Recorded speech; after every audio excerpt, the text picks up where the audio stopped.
Okay, so GLP-1s, drugs like Ozempic, they're absolutely changing the game for weight loss. No doubt about it. But there's this huge question hanging in the air, right?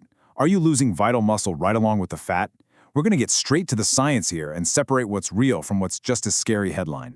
And that's really the core dilemma, isn't it? Are you just trading fat for frailty? I mean, is this amazing weight loss secretly, sabotaging your long-term strength, your metabolism? Well, that's exactly what we're going to unpack starting right now. I'm sure you've seen those headlines, the ones screaming about Ozempic muscle.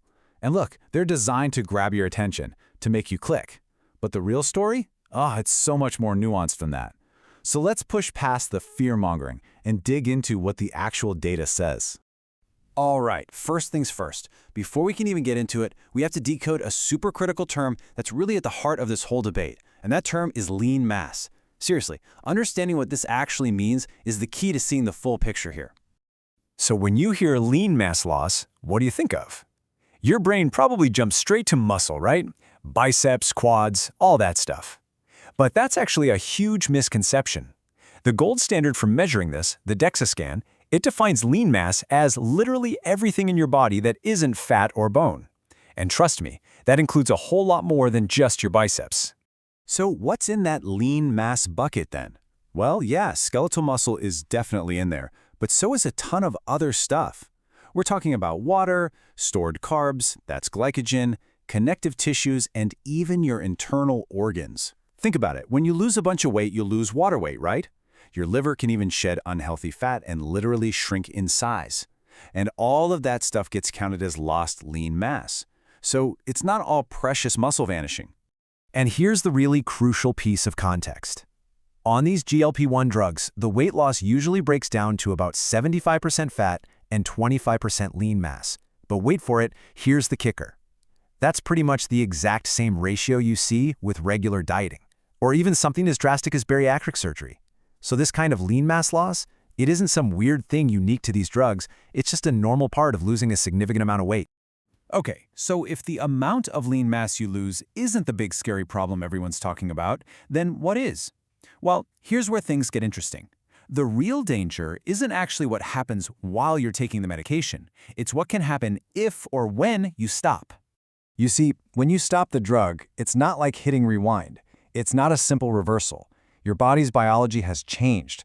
The way you put weight back on is fundamentally different from how you took it off.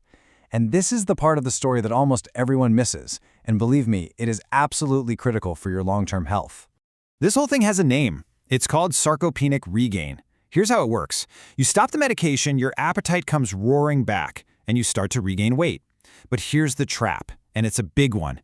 You regain mostly fat, not the muscle you lost. So what's the end result? You could actually end up with less muscle and more fat than when you started, even if the number on the scale is exactly the same. That's a scary thought. And look, this isn't just some theory someone cooked up. It's what researchers are actively observing. This quote here from the scientific literature really drives the point home. Your body just prioritizes storing fat when you regain weight. And that's why preserving your muscle while you're losing weight is basically your #1 insurance policy against this happening. Okay, that sounds pretty serious, and it is.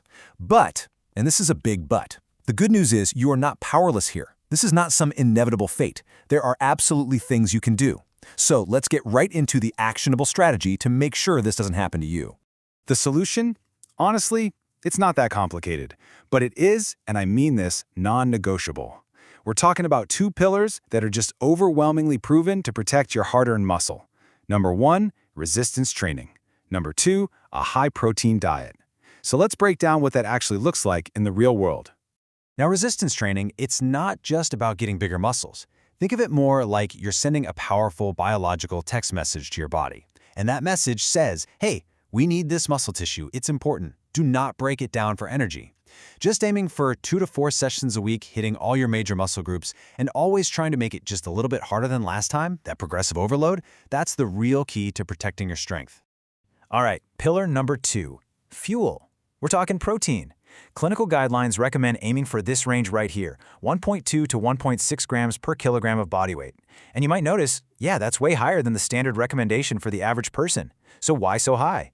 Well, think about it. Your body is in a calorie deficit, it's looking for energy, And you need to give it plenty of protein, those building blocks, so it doesn't decide to cannibalize your muscles instead. Now, let's be real. Hitting a protein target that high can be tough, especially when the medication is crushing your appetite. That's why you have to prioritize protein-dense foods at every single meal. We're talking chicken breast, fish, tofu, beans, low-fat dairy, and yeah, don't be afraid to use supplements. A good protein shake can be an incredibly useful tool to make sure you're actually hitting your numbers. So right now, all of this, the lifting, the protein, it pretty much falls on you, the patient. But the drug companies?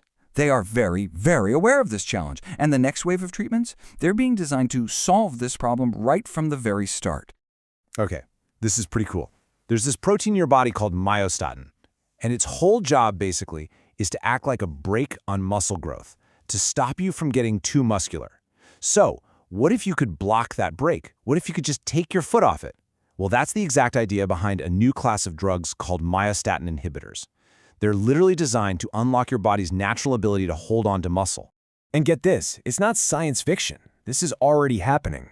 The whole concept is to create a two-in-one drug, a GLP-1 for the fat loss, combined with one of these anti-myostatin antibodies to preserve the muscle. There was a recent trial, the COURAGE trial, that did exactly this. And the results, they were stunning. We're talking it spared up to 80% of the lean mass that's usually lost. This is a huge deal. It really points to a future where preserving your muscle is just built right into the prescription. So, when you step back and look at all of this, whether you're on a GLP-1 right now or just thinking about the future of weight management, the message is becoming crystal clear. Muscle isn't just for looks, it's not just for athletes. It is the engine of your metabolism. It's a critical predictor of your long-term health, your health span. So protecting it, maybe even building it, that might just be the single most important investment you can make in yourself, no matter how you choose to manage your weight.